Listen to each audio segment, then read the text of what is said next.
இனிய பதிவு திருமண வாழ்த்துக்கள் அண்ணா. மகிழ்ச்சி. இதையும் கொடுக்குறீங்களா வாங்கி? கீழே பிடிக்கணுமா? அதையும் வாங்கி வச்சிருக்கீங்களா? அப்படியே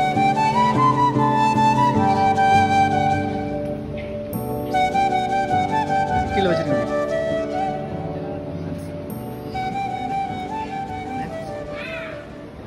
வாழ்த்துக்கள். சரி, இப்போ நாங்கள் கேட்டுட்டு முடிச்சிடுறோம். ஏண்டா இரவு நேரம் போகுது. அண்ணாவை எனக்கு பர்சனலாக தெரியும் நினைக்கிறேன். நிறைய கண்டிருக்கேன், நீங்கள் என்ன பார்த்துருப்பீங்கன்னு நினைக்கிறேன். சரி, பரவாயில்ல, ஒரு வகை இருக்கட்டும். லவ் மேரேஜ் அரேஞ்ச் மேரேஜ் தான். அரேஞ்ச் மேரேஜ் இருந்தாலும் பக்கா பொருத்தமாக இருக்காங்க. கேக்கையும் அதே மாதிரி உங்களுக்கான ஃப்ளவர் பொக்கையும் கொடுத்து அனுப்பியிருக்கணும். சரியா? இந்த மலர்கள் போல எப்பயும் உங்களோட வாழ்க்கை பூத்து குலுங்கணும். அதே மாதிரி இந்த கேக் எப்படி இனிக்குது, ஸ்வீட்டா இருக்குதோ அதே மாதிரி உங்களோட வாழ்க்கையும் இனிக்கு வரும்ன்றதுக்காக 2 டைம் கொடுத்து அனுப்பியிருக்காங்க.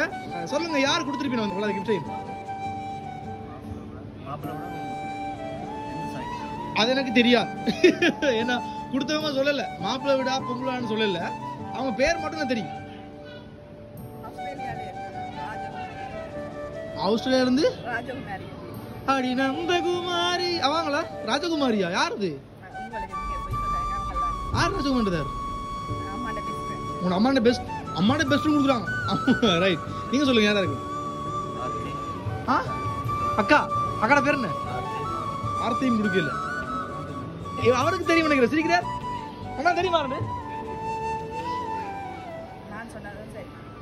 இவ்வளவு கொடுத்தது யாருன்னு சொன்னா நான் உங்கள்கிட்ட கொண்டு வந்து கையில படுத்துதார் நான் தானே.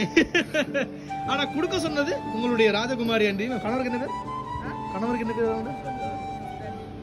புவனேந்திரன். சரியா? புவனேந்திரன் அண்ணாவும் ராஜகுமாரி அக்காவும் தான் சுட சுட அடிச்சாங்க. இப்ப காலம் தம்பி கொண்டே கொடுங்க என்று சொல்லி சரி மறக்க இல்லாத, அதனாலதான் கொண்டு வந்து. மகிழ்ச்சி தானே? சரி, அவங்களுக்கு என்ன சொல்ல போறீங்க? தேங்க்யூ. அம்மாட பெஸ்ட் ஃப்ரெண்ட் என்ன? ரைட், அவங்களும் உங்களை மாதிரி இருப்பாங்க. என்ன பேர்?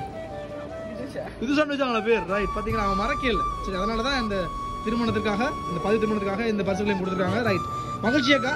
வாரம் போயிட்டா. ரைட், மிக்கி மவுஸ் நீங்க ஆடணுமா? விடும்.